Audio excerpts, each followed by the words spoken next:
বন্ধুরা, Africa is the future বলে একটা কথা পুরো পৃথিবী জুড়ে প্রচলিত আছে। আফ্রিকার কৃষি ভবিষ্যৎ খুবই উজ্জ্বল, খুবই পটেনশিয়াল। আমি সম্প্রতি বেশ কয়েকটা আফ্রিকান দেশে ট্রাভেল করেছি, ওইখানকার কৃষি সেক্টর নিয়ে আপনাদেরকে ডিটেলস ধারণা দেওয়ার চেষ্টা করেছি। তারই ধারাবাহিকতা আমি এখন আছি আফ্রিকার কৃষি সেক্টরের নতুন গন্তব্য পূর্ব আফ্রিকার দেশ কেনিয়া।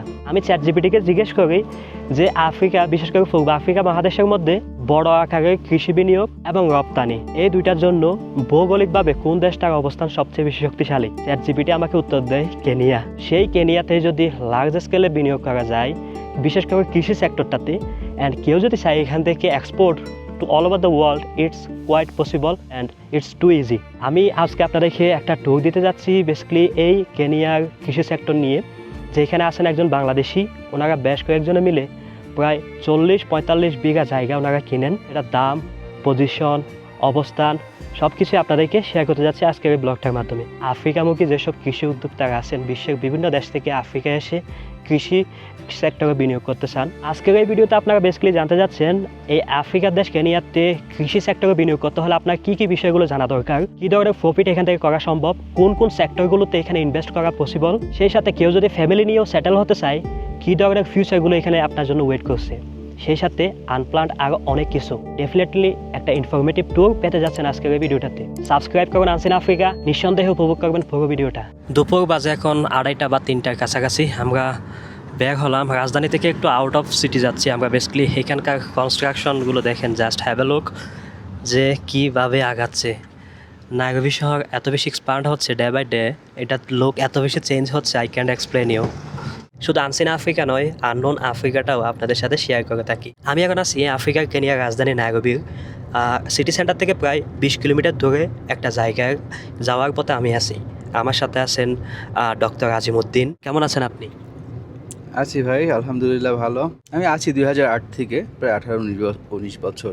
উনি এই মুহূর্তে ড্রাইভিংয়ে আছেন আমাদের গন্তব্যে পৌঁছে। ওনার সাথে অ্যান্ড ওনার কাছ থেকে অনেক অজানা সম্ভাবনার গল্প আমরা শুনবো। আমরা অনেকটাই কাছাকাছি চলে এসেছি অ্যান্ড এখানকার এরিয়াটা বা আবহাওয়াটা আপনাদেরকে দেখাই।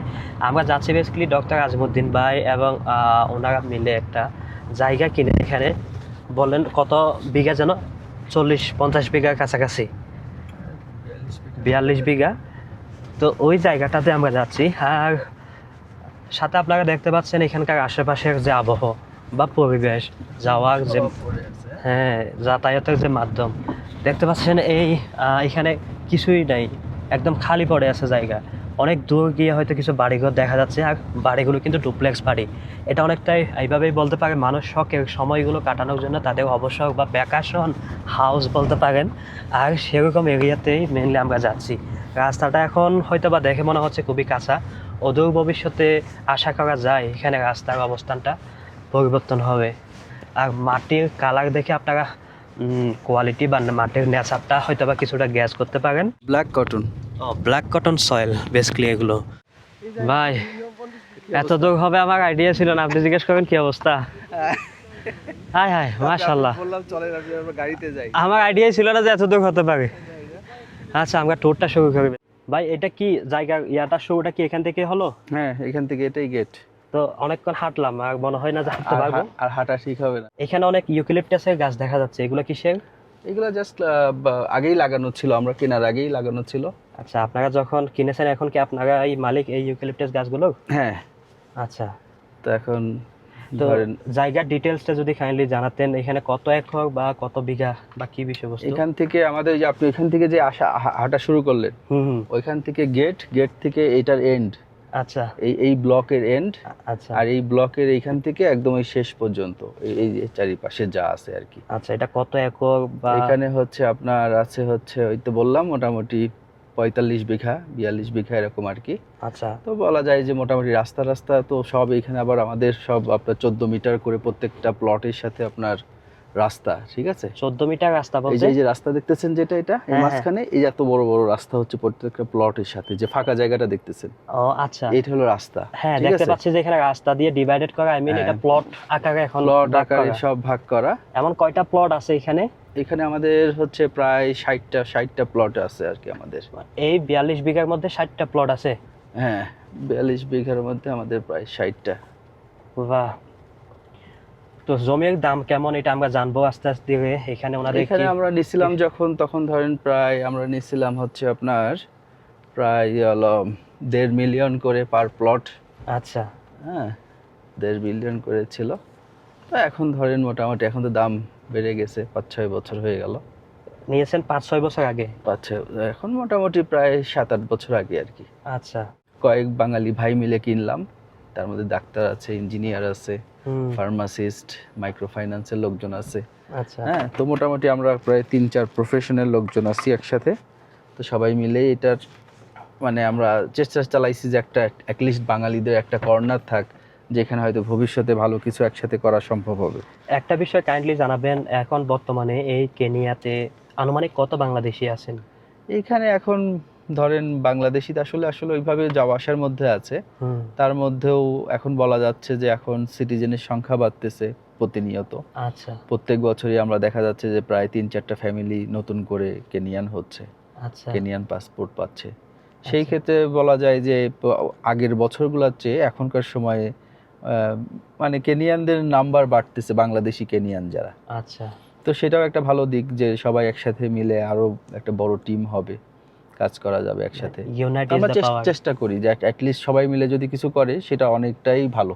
আর আফ্রিকাতে আপনি একা একা করবেন, এই যে আমরা যেখানে এসে কিনলাম, এটাই যদি কেউ এসে একজন কিনতো, ও কি করবে না করবে বোঝা কঠিন ছিল। কিন্তু এই 6-7 জনের মধ্যেই যদি 2টা মানুষও যদি 2টা পার্টনারও যদি একটু ভালোভাবে সময় দেয়, দেখা যাবে 7 জনের একটা ভালো জায়গা হয়ে গেছে।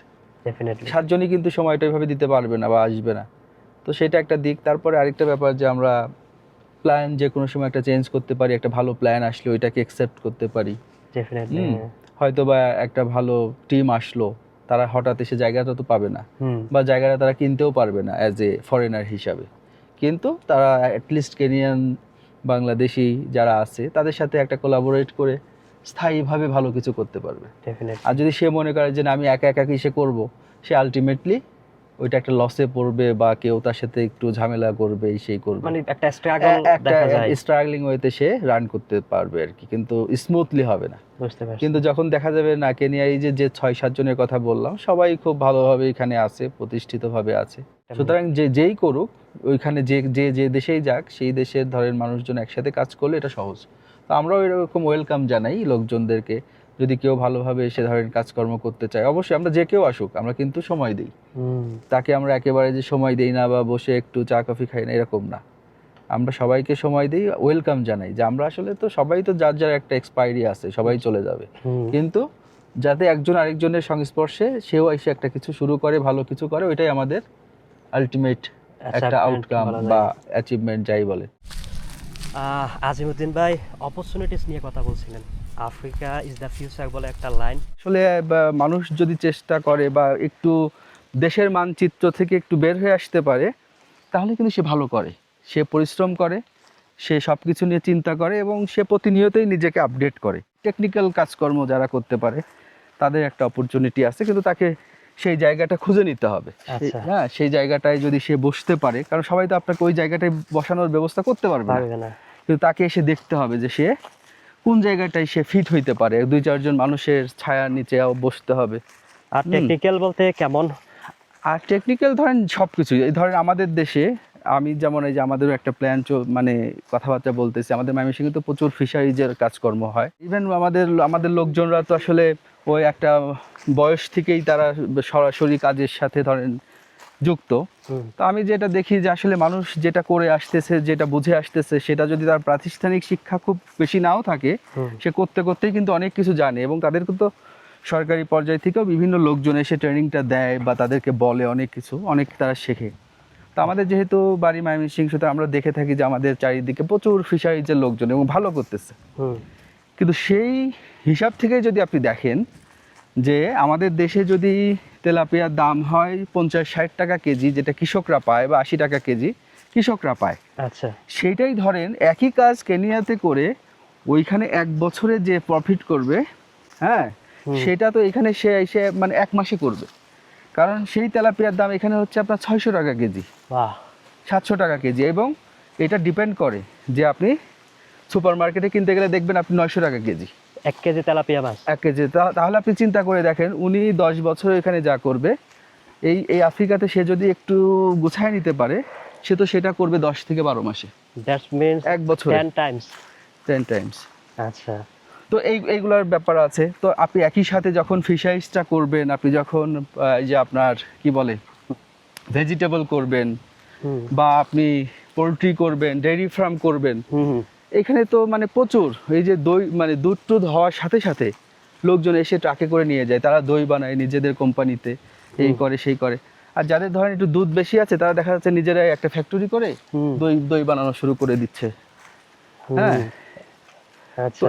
সবগুলোই অপরচুনিটি আছে। ইভেন আপনি পোলট্রিতেও যদি দেখেন, হুম আপনার বাংলাদেশে লাভ হয়, লস হয়, কোনোবার হয় না, বা কেউ লস খেয়ে গেল বসে যায়, এমন কিছু প্রতিনিয়ত ঘটতে আছে। হুম। ইভেন বাংলাদেশে কিছু অসাধু ব্যবসায়ীদের কারণেও কিন্তু অনেক ফার্মাররা ক্ষতিগ্রস্ত হয়। ক্ষতিগ্রস্ত হয়।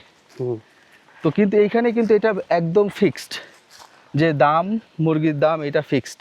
এটা বছরে আপনি কোনো সময় দেখবেন না যে খুব বেশি ওঠানামা করছে, 10 টাকা ওঠানামা করে না। একটা মজার বিষয় আমি শুনেছি, আপনি একটু এখানে ক্লারিফাই করবেন। বাংলাদেশে 1 কেজি ব্রয়লার মুরগি 100 থেকে 150 টাকা পর্যন্ত হয়ে থাকে। 1 কেজি। হ্যাঁ, তো এইখানে কেনিয়াতে 1 কেজি সাইজের ওই ব্রয়লার মুরগিটা বিক্রি করে জাস্ট প্রফিটই করে থাকে 100-150 টাকা। হ্যাঁ, এখানে ধরেন একটা 1 কেজির ব্রয়লার মুরগি দোকানে বিক্রি হয় প্রায় 500 টাকা। হ্যাঁ। তাহলে আপনার যদি সব কিছু ছেড়েও আপনি যদি 350 টাকায় বিক্রি করতে পারেন, তাও তো আপনার একটা মুরগি থেকে 100 টাকা লাভ হয়। হ্যাঁ। মানে এটার ইয়ে হচ্ছে যে পার পিসে আপনার 100 থেকে 120 টাকা থাকবে। হুম। আর বাংলাদেশে আপনার ধরেন যে 5টা থেকেও এই প্রফিট আসবে না। আসবে না। 5টা থেকেও আপনি 120 টাকা পাবেন না। পাবে না। যারা ধরেন যে কাজটা করে তারা খুব ভালো করেই জানে। হুম। তো সেটাও একটা ব্যাপার। তো আপনি এই জিনিসগুলোকেই যদি এখানে সামগ্রিকভাবে ব্যাপারগুলোকে সাজায় তুলতে পারেন, বা আপনি এখানে এসে হয়তো বাচ্চা প্রোডাকশন বা ফিড প্রোডাকশনে কাজ শুরু করতে পারেন, হুম। হয়তো 6 মাস 1 বছর লাগবে এটাকে জানতে বা বুঝতে বা মার্কেটটা ইয়ে করতে, কিন্তু এরা খুব সহজেই অ্যাকসেপ্ট করবে। আচ্ছা। এবং এই কেনিয়ার থেকেই পার্শ্ববর্তী দেশগুলোতে আপনি পুশ করতে পারবেন, হ্যাঁ, বাচ্চা বলেন, ফিড বলেন। হ্যাঁ, একটা বিষয় এখানে অ্যাড করে রাখবো। কেনিয়ার যে ভৌগোলিক অবস্থান পূর্ব আফ্রিকা মহাদেশের মধ্যে, এটা ভারত মহাসাগরের উপকূলে। কেনিয়ায় আছে মোম্বাসা বন্দর, এটা 100 বছর পুরনো বন্দর। আর এই মোম্বাসা বন্দর দিয়ে হয়ে থাকে পাশের দেশ Uganda, Rwanda, Burundi, south Sudan সহ অনেকগুলো দেশের ইম্পোর্ট এক্সপোর্ট। সো এই দেশটার উপরে ডিপেন্ড করে পার্শ্ববর্তী অনেকগুলো দেশের ইম্পোর্ট এক্সপোর্ট। সেই হিসেবে ডেফিনেটলি এই দেশের যে ইম্পোর্ট এক্সপোর্ট, এটা খুবই কি বলে, এটা খুবই পোটেনশিয়াল। মানে এই দেশে যদি কেউ চায় লার্জ স্কেলে ইনভেস্ট করবে, অ্যান্ড এই লার্জ স্কেলে ইনভেস্ট করে এটা যদি আউট অফ দ্য কান্ট্রি যদি সে এক্সপোর্ট করতে চায় এখান থেকে, ডেফিনেটলি এটা খুবই আর ইজি। আপনি এখানে জায়গা দেখতে পাচ্ছেন দিগন্ত জোড়া, একসাথে আপনি অনেক। আমরা হাঁটতে হ্যাঁ, আছি। তো এটা হচ্ছে আমাদের শেষ ইয়ে আর কি, এইটুকু আচ্ছা। আমাদের। তো এই দিক থেকে একদম এই শেষ ইয়ে পর্যন্ত এটা হচ্ছে আমাদের বাংলাদেশি কর্নার আর কি। এখন আচ্ছা, আর এই এখান পাশে থেকে আবার অন্য লোকজনদের। ও। তো আমাদের এই রাস্তা পর্যন্ত হচ্ছে আমাদের আর কি। হুম হুম। এখানে গবাদি পশুর সেক্টরটা কেমন, গরু ছাগল পালনের বিষয়টা? এখানে তো আপনি এই যে দেখতেই পাচ্ছেন চারিদিকে খোলা। হ্যাঁ। এদের কিন্তু খুব বেশি খাবার দিতে হয় না। ছাগল গরু ওরা ওদের মতো নিজেদের মতো খেয়ে দিয়ে চলে আসে। হুম। এবং এখানে কিন্তু ছাগল গরুর দাম অনেকটাই কম। আচ্ছা। তাই এখানে কিন্তু আপনি এখন জেনে থাকবেন যে ইপিজেডে আপনার মিট প্রসেসিং জোন বা সেই বিভিন্ন কিছু আছে। হুম হুম এখান থেকে কিন্তু এখানকার এই খুব ভালো মাংসটাই পৃথিবীর বিভিন্ন দেশে চলে যাচ্ছে। হুম। যেমন এখান থেকে গোলাপ ফুল যাচ্ছে, আভাকাডো যাচ্ছে, আম যাচ্ছে, ফলমূল যেভাবে যাচ্ছে, ব্ল্যাকবেরি থেকে শুরু করে পাইনঅ্যাপল, হ্যাঁ, হুম। প্রত্যেকটা ফ্রুটসই এখানে খুব চমৎকারভাবে হচ্ছে। স্ট্রবেরি, সব বেরির আখড়া এখানে, বুঝছেন। আর সবজির সেক্টরটা? সবজি তো এখন অলরেডি চাইনিজরা, আগে যেটা হয়তো চাইনিজরা তো অলরেডি এটাকে একটা অনন্য মাত্রায় নিয়ে গেছে। এখানে চমৎকার ধরনের সবজি এখন পাওয়া যায়। আপনি এইটাকেই যদি ধরেন এই যে খোলা মাঠ বা এইগুলো জায়গায় একটু ছেড়ে টেড়ে খাবার টাবার দেন, হুম। গ্রোথ হরমোন সেইগুলো একটু কম দেন বা না দেন, তাহলেই তো আপনার কোয়ালিটি ফুড আপনি পাচ্ছেন। আচ্ছা। হুম। আপনার কোয়ান্টিটি আছে, আমাদের দেশে এখন কোয়ান্টিটি আছে, কিন্তু Quality নেই। আমাদের সমস্যা হচ্ছে কোয়ালিটি নেই। আমাদের খাবারে কি মেশাচ্ছে কি না করতেছে এগুলোতে ঝামেলা। এখন ধরেন এখানে প্রচুর পরিমাণে ভুট্টা হয়, হুম। এখানকার লেক ভিক্টোরিয়াতে প্রচুর পরিমাণে ওবেনা মানে আমাদের দেশের কেসকি মাছটা পাওয়া যায়, আচ্ছা। যেগুলো কেনিয়ানরা খুব বেশি একটা খায় না। হুম ওরা হয়তো কিছু ওই যে আপনার ড্রাই করে শুকনা করে ওই যে আমাদের দেশে যেমন ড্রাই ফিশ আছে এরকম করে কিছুটা খায়। হুম তো এই ফিশ, এই ভুট্টা, এই যে শাকসবজি, এইগুলো দিয়ে যদি আপনার খাবারটা আপনি তৈরি করে নিতে পারেন, হুম তাই তো আপনি কোয়ালিটি ফুড পাচ্ছেন তাদেরকে খাওয়ানোর জন্য। হ্যাঁ আর তাদেরকে যখন আপনি ভালো খাবারটা দিবেন, তাই তো আপনার যে চিকেনটা বের হচ্ছে সেটা কোয়ালিটি চিকেন বের হচ্ছে। হুম আর আপনি যদি এই সার্টিফিকেটটা গেইন করতে পারেন, তাহলেই তো আপনি পৃথিবীর যে কোনো দেশে এটাকে অ্যাকসেপ্টেবল। বা একটা ভালো ভালো প্রফিটে আপনি এটাকে সেল করতে পারবেন। আরেকটা বিষয় কাইন্ডলি জানাবেন। আপনি দেখেন, আপনি যে এখানে আপনি নিজেই আছেন, চিন্তা করেন আপনাকে এই যে ভিতরে এসে আপনার কেমন লাগতেছে। আসলে ওরা উপরের হ্যাঁ। পরিবেশটা দেখে বোঝা যাচ্ছে যে কি পরিমাণে রিফ্রেশমেন্ট একটা হ্যাঁ। ওয়েদার। সুতরাং এই বাতাসে আর এই চমৎকার পরিবেশে যে কেউ বসে পড়ুক, কেউ যদি বসে পড়াশোনা করে বা কোরআন পড়ে বা কোনো ওই যে পশু পাখিও যদি ঘুরে বেড়ায়, তারাও তো একটা ওই শান্তিটাই পাবে। পাবে। হুম। তো এই মুহূর্তে এখনকার যে পরিস্থিতি কেনিয়ার এখানে এই এগ্রো প্রজেক্ট বা এগ্রো সেক্টরে কোন দেশেরা সবচেয়ে বেশি এখানে ভালো করতেছেন আর কোন কোন সেক্টর নিয়ে কাজ করতেছেন? এখন তো আপনি জানেনই পৃথিবী ব্যাপী আপনার চাইনিজরা সবচেয়ে সব জায়গায় আগায়। আচ্ছা। সুতরাং আপনার কোনো কিছু এখানে পাইতে কঠিন কিছু হবে না। তাদের সাথে তো আর আপনি ফাইট দিতে পারবেন না। আপনি হয়তো একটু অল্প পরিসরে কিছু একটু করবেন আপনার নিজের পরিতৃপ্তির জন্যে। হুম তো ওইটুকু করতে পারলেই আমাদের এনাফ। অ্যান্ড চাইনিজরা যে কষ্ট করতেছে, ওদের ম্যান পাওয়ার, ওদের যে মানে ব্যাপার স্যাপার, সেগুলো তো অন্যরকম। আচ্ছা। ওরা মেইনলি কোন সেক্টরটাতে ওরা কাজ করতেছে ওরা চাইনিজরা? প্রত্যেক সেক্টরে ওরা আছে, চাইনিজরা। প্রত্যেক সেক্টরে আছে। আচ্ছা। ওরা এখন উৎপাদন থেকে শুরু করে ইভেন ওদের নিজস্ব খাবার টাবারও ওদের সব কিছু। আমরা মোটামুটি কেনিয়ার অ্যাগ্রো প্রজেক্ট বা কেনিয়ার অ্যাগ্রো সেক্টরের একটা প্রোফাইল ভিউ পেলাম।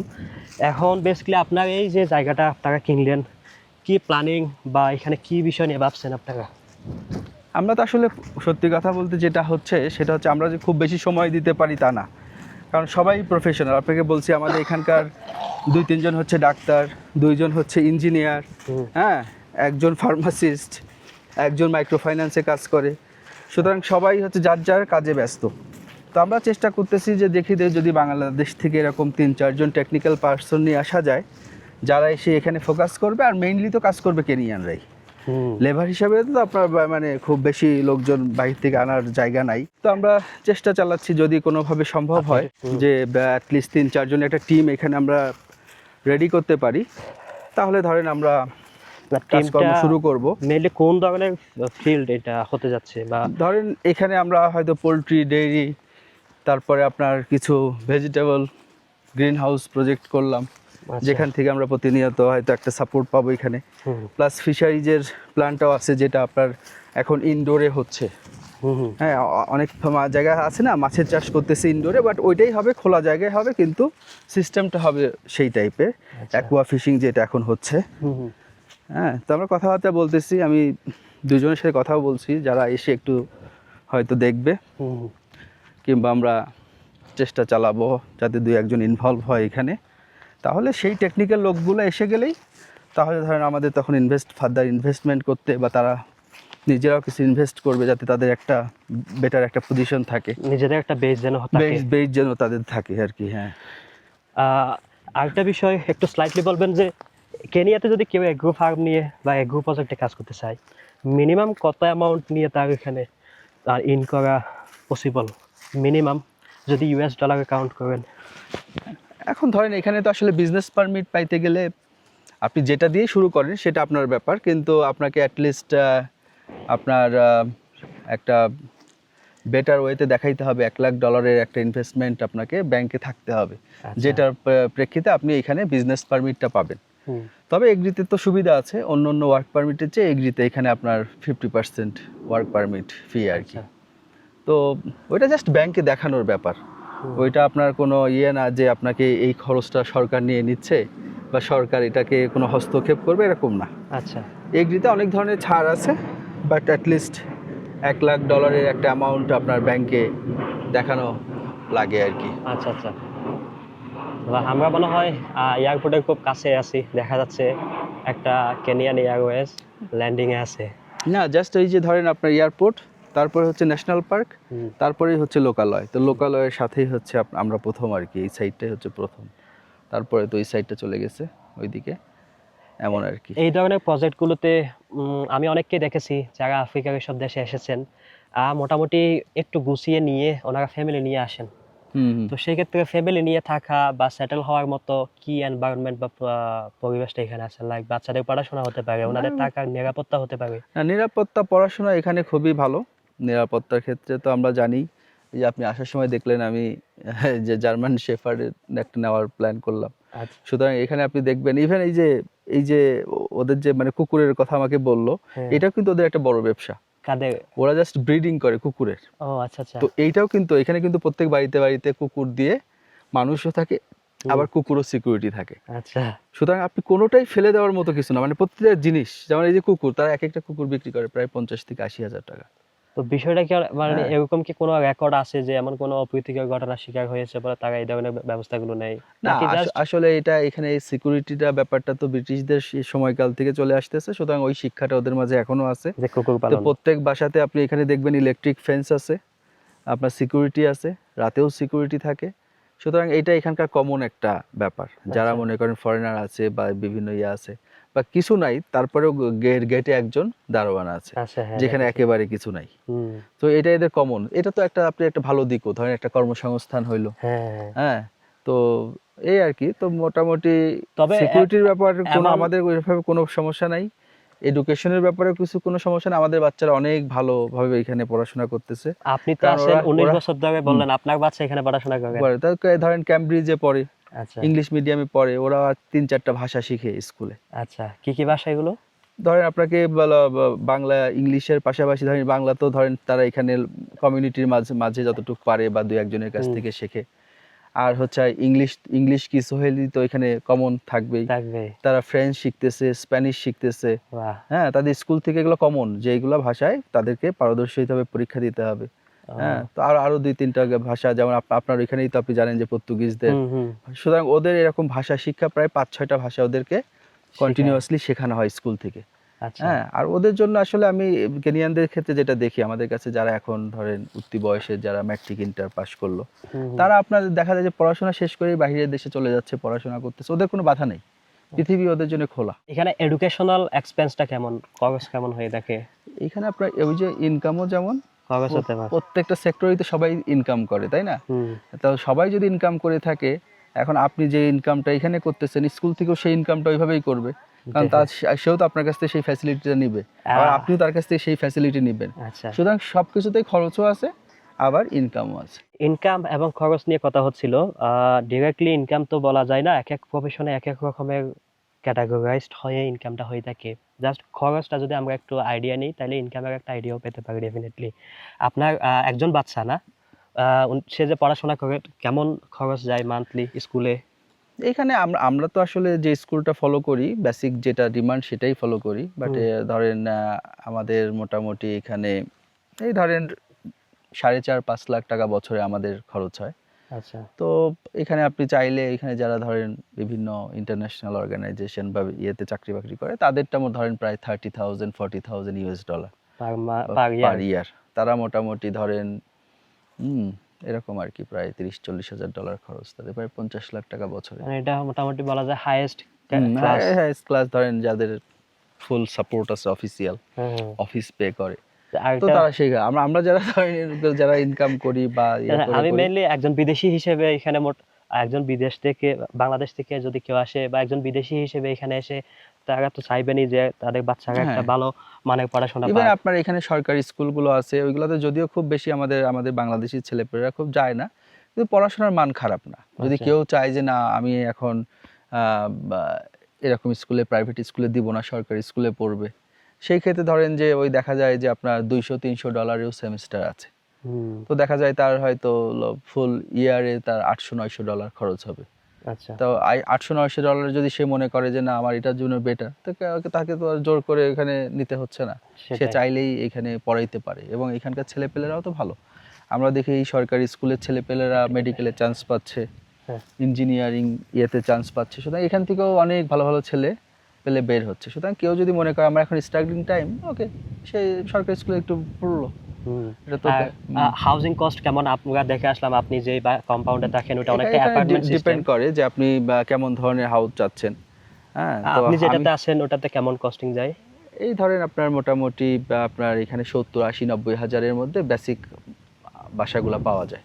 আচ্ছা, ধরেন 3 বেডরুমের বাসাগুলো হয়ে যায়। অনেক সময় দেখা যায় 2 বেডরুমেও আপনার এরকম 1,20,000 টাকার মতো। আর লোকালদের কেমন অ্যাটিটিউড কেমন বিদেশিদের প্রতি? ওরা ওরা ওরা স্বাভাবিক, ওদের সাথে কোনো নেই। ওরা বিদেশিদেরকে নর্মালি দেখে, বিভিন্ন প্রফেশনে ওরা আরো বরঞ্চ রেসপেক্ট করে। আচ্ছা, বিশেষ করে আমাদেরকে পছন্দ করে, আজ আমরা হেলথ সেক্টরে কাজ করি, ওদেরকে করি। হ্যাঁ, এটা ডিপেন্ড করে যে আসলে কে কার কাছে কি পেয়ে আসতেছে। হ্যাঁ, তো অনেক সময় আগে থেকে হয়তো বা ইন্ডিয়ানরা তো এখানে অনেক আগে থেকেই ছিল, তো ইন্ডিয়ানদের প্রতি আগে থেকে একটু ক্ষোভ ছিল। তো আস্তে আস্তে এগুলো এখন আর খুব বেশি ওইভাবে না, সবাই যার যার জায়গা থেকে চেষ্টা করে ভালো থাকার, ভালো করার। এই মুহূর্তে এখানে আপনাদের আনুমানিক কতদিনের মধ্যে কার্যক্রম শুরু হতে পারে বলে মনে করেন? তার আগে তো ডেফিনেটলি এই গাছগুলো মেবি কাটা প্রয়োজন হবে না? যেখানে যেখানে দরকার সেখানে করতে হইতে পারে, কিন্তু এটা ডিপেন্ড করবে যে আমরা আসলে কি নাগাদ আমাদের হলো করতেছি।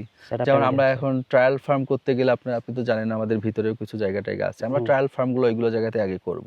আচ্ছা, তাদেরকে ওইখানেই আগে দেখাবো। যখন দেখা যাবে আমাদের ম্যাসিভ ধরনের জায়গা দরকার, বড় ধরনের প্রজেক্ট করা দরকার, তখন তারা ওইখানে ট্রান্সফার হইতে পারে।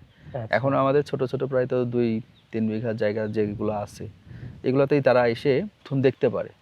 তারপরে যখন দেখবে যে না আমরা এখন আমরা সবাই মিলে এখন জাম্প করতে প্রস্তুত, তখন আমরা তাদেরকে মানে ইন করানোর মতো জায়গা এখন আছে। বুঝতে পারছি। যে কোনো কিছুতে ইন করানো, যে কেউ প্ল্যান করলো যে না আমরা এখানে একটা কিছু করব, সহজে আমরা তখন সেটা করতে পারলাম। কিন্তু আমাদের ওই একটাই ব্যাপার যে আমরা ডাইরেক্টলি ফুল টাইম আমরা দিতে পারবো না, ওইটা আমাদের পক্ষে এখনই এইভাবে সম্ভব না। সুতরাং ওই চেয়ারটাতে ওই 2-3 জনকে আমরা যখন বসাই দিতে পারবো যে হ্যাঁ তোমরা এখন কন্টিনিউ করো। বিষয়টা আমি আমার মতো করে যতটুকু বুঝলাম যে ওনাদের full set up ready, just ওই মানুষগুলো দরকার, ওই এক্সপার্টগুলো দরকার যারা নাকি এই বিষয়গুলোকে টেকনিক্যাল সাপোর্টটা দিবেন, অনেকটাই বলতে পারেন ম্যানেজারিয়াল দায়িত্বটা নিতে পারবেন। প্লাস ইনভেস্টমেন্টও যদি থাকে আমাদের সাথে, আমরা তাদেরকে ওয়েলকাম জানাবো। ওয়েলকাম, মানে it's not only job opportunity, it's also an opportunity to get involved. তো এই ছিল মোটামুটি ব্যাপারটা। আমি আসলে রীতিমতো জেনে মুগ্ধ হলাম যে আফ্রিকার অনেকগুলো দেশে কৃষি সেক্টর ডেফিনেটলি অনেক পোটেনশিয়াল, তার মধ্যে কেনিয়ায়ও। অ্যান্ড এই কেনিয়াতে বাংলাদেশিরা ইতিমধ্যে শুরু করতে যাচ্ছেন বা জায়গাও কেনা শেষ হয়েছে। আমি এখন যে জায়গায় দাঁড়িয়ে আছি বলতে পারেন প্রায় 5-7 কোটি টাকা দিয়ে আজ থেকে 7 বছর আগে কিনেছিলেন এই জায়গাটা। তো আজকে ডেফিনেটলি বলা যায় এটা 15-16 কোটি টাকার জায়গা নাকি? তো এরকম ব্যাপার স্যাপার। এখন আগামী 5 বছর পর গিয়ে দেখা যাবে এটা আবার 2 টাইমস হচ্ছে। অনেকটাই আফ্রিকার আজকের যে অবস্থান, আফ্রিকার প্রায় দেশগুলোতে যে আগে আসলে আগে পাবেন, পরে আসলে মিস করবেন, এরকম একটা ব্যাপার। তো আপনি ধরেন এই যে শহর থেকে 20 কিলোমিটার শুধু একটু রাস্তা এখনো একটু আছে, ধরেন 1-1.5-2 কিলোমিটারের মতো, এটাও ধরেন আর 2-4 বছরে তো এগুলো থাকবে না, এগুলো সব চেঞ্জ হয়ে যাবে। দেখেন এই যে ঘর বাড়ি সব সুন্দর সুন্দর আশেপাশে, এখন 2-3 জন মাফিয়া মাঝখানে আছে যারা ধরেন যে পুরো জায়গাকে ধরে রাখছে। আচ্ছা, বুঝতে পারছেন? তো যার কারণে ধরেন যে কিছু জায়গা দেখা যাচ্ছে যে একবারে একসাথে ফাঁকা। তার মানে কি? তার মানে এগুলো হচ্ছে সেই টাইপের ওই যে বড় বড় লোকজনদের কেনা, ওরা কিছু এখন করবে না, জাস্ট ফেলে রাখছে, কিন্তু এরাই আর কয়দিন পরে প্লট আকারে সেই দামে বিক্রি করবে, মানে পুরোটাই বুম করবে, পুরোটাই বুম ব্লাস্ট। হ্যাঁ, কিন্তু এখন দেখেন পুরোটা কিন্তু এক ফাঁকা, কোনো একজনের কিন্তু এখানে কোনো জায়গা নাই, এই যে এই ফাঁকটাতেই দেখেন। কিন্তু তারপর থেকে দেখেন আবার প্রত্যেক প্লটে বাসাবাড়ি আছে। তো এগুলো সব জায়গাতেই কিছু কিছু জায়গায় কিছু কিছু মানুষের থাকে। চেষ্টা করছিলাম আপনাদেরকে পসিবিলিটির মধ্যে থেকে যতগুলো ইনফরমেশন কালেক্ট করা যায় না আপনাদেরকে শেয়ার করা যায় শেয়ার করতে। তো আপনারা যদি উপকৃত হয়েছেন মনে হয় আসলেই, তাহলে চ্যানেলটা সাবস্ক্রাইব করে আমাকে ইন্সপায়ার করতে পারেন to find more informative facts from all over the Africa and to share with you. দেখা হচ্ছে ইনশাআল্লাহ নেক্সট ভিডিওতে আননোন কোনো ফ্যাক্ট নিয়ে অথবা আনসিন আফ্রিকার কোনো আনসিন পার্ট থেকে। Till then take care, bye by.